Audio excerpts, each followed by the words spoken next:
Hello दोस्तों, plus one के YouTube के वीडियोस में आपका स्वागत है। दोस्तों, मेरा नाम है निकेत शाह।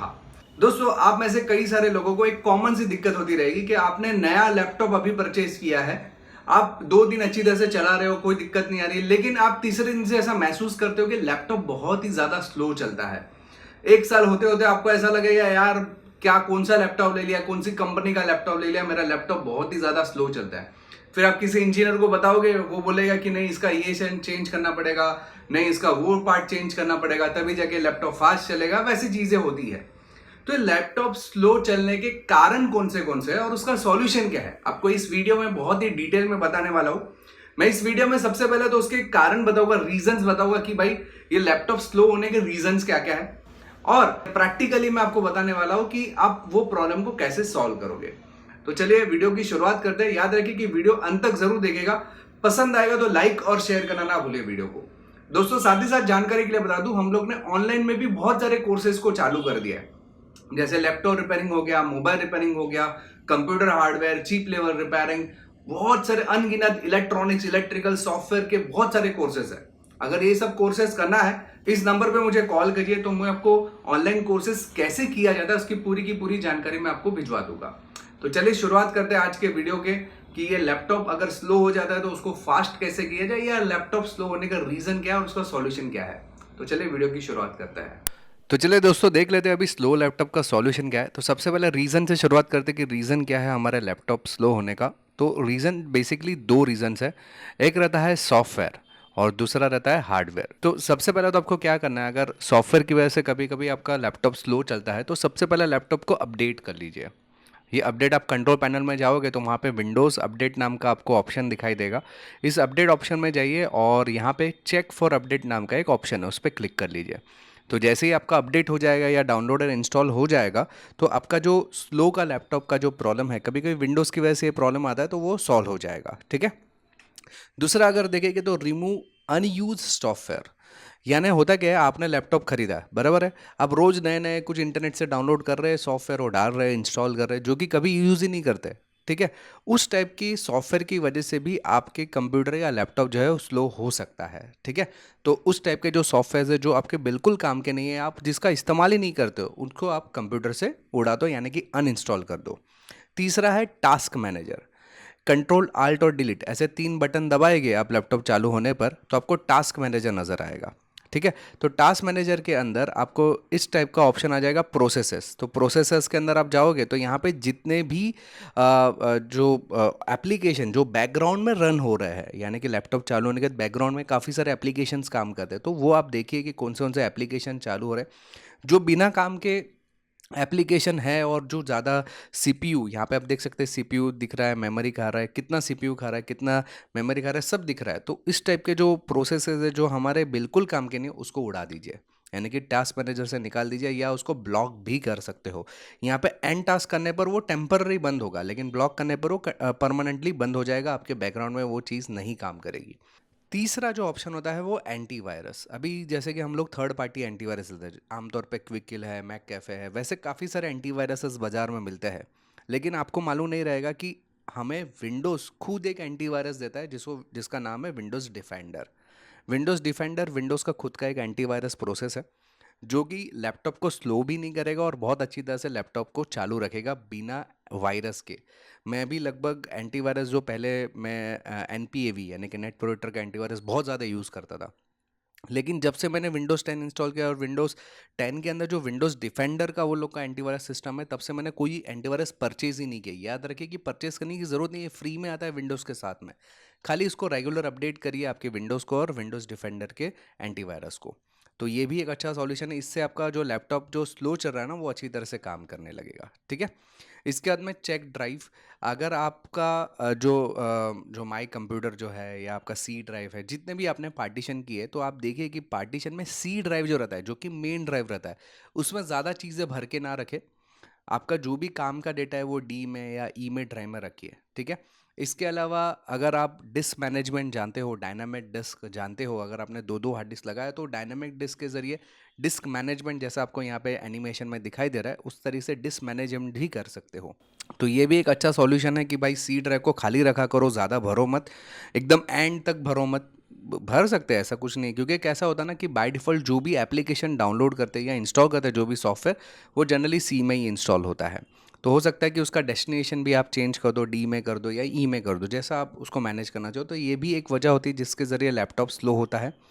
तीसरा होता है चेक ड्राइवर्स। ड्राइवर्स का मतलब क्या होता है कि अभी मैंने समझो कैमरा भी लगाया, मेरा पेन ड्राइव लगाया, बहुत सारी चीज़ें मैंने कंप्यूटर में लगा के रखी, तो ड्राइवर्स जो है मैं अपने आप विंडोज़ को बोलता हूँ तो डाउनलोड कर। तो कभी कभी क्या होता है ना कि विंडोज़ कोई भी अजीब से ड्राइवर डाउनलोड करता है, वो ड्राइवर ढूंढते ढूंढते हमारा पीसी बहुत स्लो कर देता है। करेक्ट। तो उस समय हम लोग को क्या करना है, ऑफिशियल वेबसाइट पे जाइए। अभी जैसे कि प्रिंटर का है, मैंने प्रिंटर लगाया, तो उसके ऑफिशियल वेबसाइट में जाके पर्टिकुलर मॉडल का ही ड्राइवर डाउनलोड कीजिए, तो आपका लैपटॉप कभी स्लो नहीं होगा। समझो ब्लूटूथ है, जैसे आपको एनिमेशन में दिख रहा है, ब्लूटूथ का ड्राइवर्स नहीं मिल रहा, तो ब्लूटूथ जिस कंपनी का है आपके लैपटॉप में लगा हुआ, उसके ऑफिशियल वेबसाइट पे जाइए, वहाँ से डाउनलोड कीजिए ब्लूटूथ के ड्राइवर्स। तो ज़्यादातर ये जो प्रॉब्लम होता है स्लो होने का, जो रीज़न रहता है ड्राइवर्स की वजह से, वो आपका सॉल्व हो जाएगा।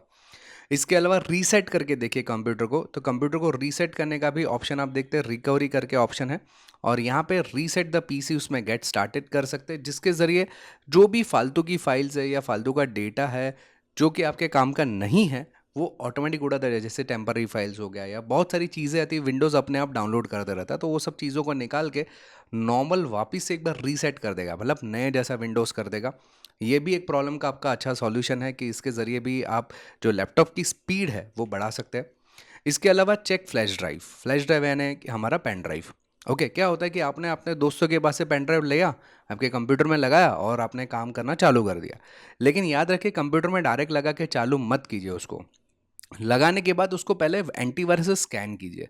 कभी-कभी उसके अंदर मालवेयर्स होते हैं, फिर बहुत सारे वायरसेस होते हैं, जिसकी वजह से आपका जो पीसी है वो स्लो हो जाता है। यस, वायरस भी एक प्रॉब्लम है जिससे आपका कंप्यूटर स्लो होता है या आपका लैपटॉप स्लो होगा। तो इसलिए सबसे पहले एंटीवायरस को उसको पूरी तरह से स्कैन कर लीजिए आपके यूएसबी ड्राइव को, ठीक है? अभी हार्डवेयर सॉल्यूशन की तरफ बढ़ते हुए, हार्डवेयर की वजह से क्या-क्या प्रॉब्लम आता है, तो हार्डवेयर में भी यूएसबी स्टिक आपका प्रॉपर जो है स्कैन करना ज़रूरी है। इसके बाद रैम का परफॉर्मेंस चेक कीजिए, रैम है या आपका सीपीयू है, उसका परफॉर्मेंस चेक कीजिए। तो आप टास्क मैनेजर में जाओगे तो वहाँ पे आपको परफॉर्मेंस करके एक टैब नज़र आएगा, कंट्रोल आल्ट डिलीट दबाओगे तो टास्क मैनेजर चालू हो जाएगा। वहाँ पे परफॉर्मेंस में जाइए तो आपको दिखाई देगा कि भाई रैम कितना, टोटल साइज़ है रैम का, अभी कितना यूज्ड हो रहा है, मतलब कोई भी एप्लीकेशन नहीं चालू गया तो भी रैम कितना खा रहा है, सीपीयू कितने परसेंटेज काम कर रहा है। तो ये सब चीज़ें आपको यहाँ पे नज़र आएगी, और इसके हिसाब से आपको डिसीजन लेना पड़ेगा कि मेरे मेमोरी बढ़ाना है कि नहीं। याद रखिए कि रैम जो रहता है ना, आमतौर पे आज की तारीख में अगर मैं बात करूँ, तो कम से कम कोई भी लैपटॉप या कंप्यूटर में कम से कम 8 जीबी का रैम चाहिए, अगर आपको अच्छी तरह से उसको परफॉर्म करवाना है तो 8 जीबी रैम नहीं है तो सबसे पहले तो आप उसको बढ़ा दो, रैम को 8 जीबी कम से कम करो, क्योंकि विंडोज़ 10 जो है वो 4 जीबी तो मतलब चबा जाता है, कुछ नहीं हो उसके लिए। तो 8 जीबी रहेगा तो उसको बफर मिलता है और अच्छी तरह से परफॉर्म कर सकता है, ठीक है? सीपीयू भी आपके पर्सनलाइज यूज़ के हिसाब से ले, बहुत बड़े गेम्स वगैरह खेल रहे हैं तो सीपीयू जो है वो आपका कम से कम i5 या i7 लेना चाहिए। नॉर्मल यूज़ है तो i3 सीपीयू भी आपका काम कर ले जाएगा, यानी कि प्रोसेसर काम कर लेगा। और आखिरी जो चीज़ होती है वो है एसएसडी और एचएसडी।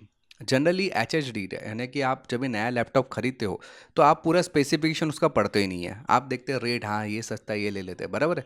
तो उसके अंदर हार्ड डिस्क ड्राइव रहती है, एचडीडी का मतलब होता है हार्ड डिस्क ड्राइव।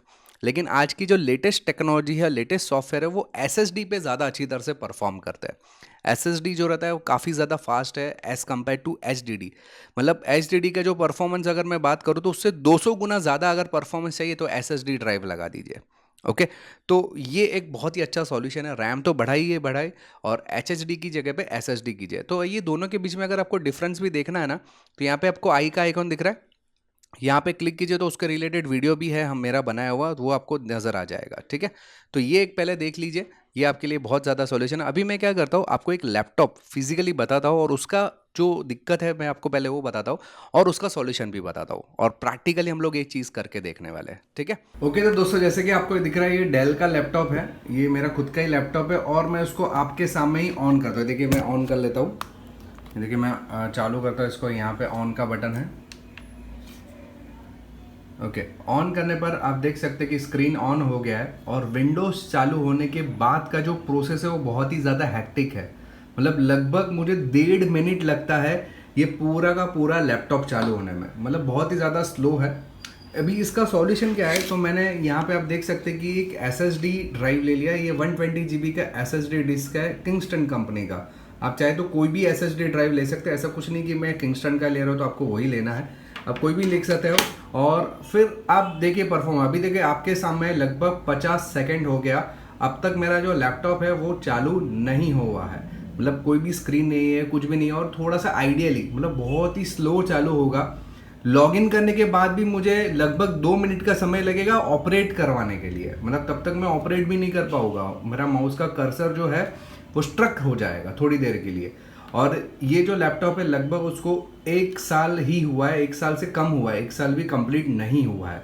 तो इसका सॉल्यूशन जैसे हमने बताया, मैंने SSD ड्राइव लिया है, उसको मैं आपके सामने पहले इंस्टॉल कर देता हूँ, मतलब इसके अंदर इंस्टॉल डाल देता हूँ, और उसके बाद में देखते हैं इसका जो स्पीड है, परफॉर्मेंस है, वो क्या है और कैसे मिलता है हमें। ठीक है, तो ये देखिए लैपटॉप को मैं अभी यहाँ पे काफ़ी सारे आपको स्क्रूज नज़र आ रहे हैं, मैं पहले स्क्रूज को ओपन कर लेता हूँ, फिर लैपटॉप को पूरा खोल के आपको बताने की कोशिश करता हूँ। तो आप देख सकते हैं कि अभी मैंने ये जो पीछे का बैक कवर था वो ओपन कर लिया है, उसका स्क्रू निकाल के, और यहाँ पे अपने को पूरी चीज़ जो है उसकी दिखाई दे रही है, जैसे कि ये उसका मदरबोर्ड है, ये उसकी बैटरी है, और ये इसका HDD ड्राइव है। करेक्ट, तो अभी हमें क्या करना है, सिंपल ये HDD ड्राइव को निकालेंगे, उसकी जगह पे SSD ड्राइव जो कि मैंने ऑलरेडी आपको बताया ये वाला, ये मैं इसकी जगह पे यहाँ पे लगा दूंगा। ठीक है, ये सिंपल निकालने के लिए आपको यहाँ पे स्क्रूज नज़र आ रहे हैं, ये देखिए यहाँ पे एक स्क्रू है, इसका दूसरा स्क्रू ये तरफ है, और यहाँ पे 2 स्क्रू है। इतना निकालने पर ये निकल जाएगा।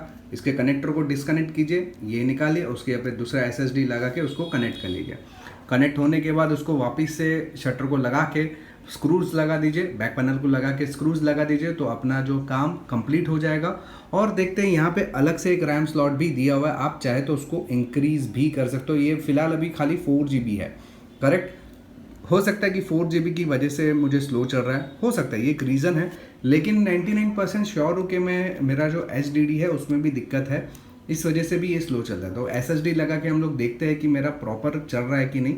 अगर उसके बावजूद स्लो चलता है तो मैं और एक 4 GB का रैम यहाँ पे इंस्टॉल कर दूंगा। ठीक है, ओके, अभी आप देख पा रहे हैं कि मैंने SSD को यहाँ पे कनेक्ट कर लिया है। और आप चाहें तो अगर इस टाइप की आपको SSD या ड्राइव नहीं लेनी है तो कार्ड टाइप की भी मिलती है। ये जो आप देख पा रहे हैं ये हमारी कार्ड टाइप USB का स्लॉट है, यहाँ पे SSD का कार्ड लग जाता है जिसमें एक एक्स्ट्रा स्क्रू भी दिया है। तो क्या होगा कि कार्ड जो है वो यहाँ पे प्रॉपर्ली फिक्स हो जाएगा और आपको अलग से ऐसे SSD ड्राइव लगाने की ज़रूरत नहीं है। अभी मेरे पास पहले से ही थी SSD डिस्क, इसके लिए मैं HDD की जगह डायरेक्टली इसको कनेक्ट करने वाला हूँ। ठीक है, ये कनेक्ट करने के बाद हम लोग विंडोज़ को चालू करके देखते हैं। हालांकि इसके अंदर ये विंडोज़ नहीं रहेगा तो हमें विंडोज़ इंस्टॉल करना पड़ेगा पहले, उसके बाद में आपको विंडोज़ चालू होगा। ठीक है, ओके, तो अभी यहाँ पे पूरा इंस्टॉल हो चुका है विंडोज़, और मैं देखिए अभी आपके सामने दोबारा से चालू करता हूँ लैपटॉप को, और जैसे ही लैपटॉप चालू करता है अभी कितनी सेकेंड्स में पूरा लैपटॉप चालू होता है वो हमें मालूम पड़ जाएगा।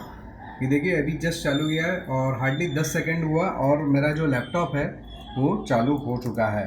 करेक्ट, तो इस तरीके से आपने देखा कि कितना क्विक हो गया खाली SSD डालने पर। अगर मैं अभी तक तो 4 GB रैम पे ही चला रहा हूँ, अभी तक तो मैंने 8 GB किया भी नहीं, लेकिन SSD डालने पर कितना फास्ट हो गया।